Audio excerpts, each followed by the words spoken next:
année a passé et mon Melocactus intortus type et sa variété céphalore ont continué leur développement. Pour les Melocactus, à ce stade de végétation, seul le céphalion se développe. Ce développement est rapide pour l'espèce intortus, plus de 5 cm par an, ce qui donnera, quand la plante sera âgée, le céphalion le plus long de toutes les espèces de Melocactus, celui-ci pouvant dépasser 1 mètre.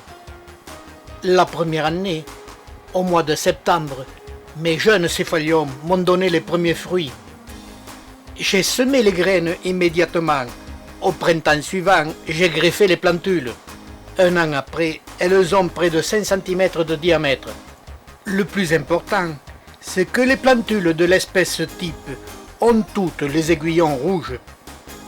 En même temps que l'espèce type, je faisais la même opération, semer puis greffer la variété céphalore. J'obtenais le même résultat de développement sur des plantules d'1 an. Là aussi, les quelques plantules obtenues du premier semis de septembre 2005 sont toutes identiques à la variété céphalore, aux aiguillons jaunes. Au printemps 2006, je faisais 2 semis de cette même variété pour contrôler si les plantules étaient identiques. 6 mois plus tard, en septembre 2006, les plantules se développent rapidement. Elles sont suffisamment grosses pour pouvoir observer la couleur de leurs aiguillons. Sur une centaine de plantules, les aiguillons sont tous jaunes. Cela confirme que le caractère de cette mutation de cette espèce est stable.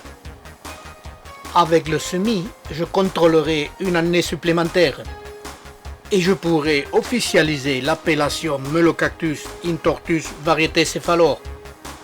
Je rappelle que cette mutation de l'espèce Melocactus intortus de la couleur rouge à la couleur jaune s'est produite en Martinique sans l'intervention de l'homme.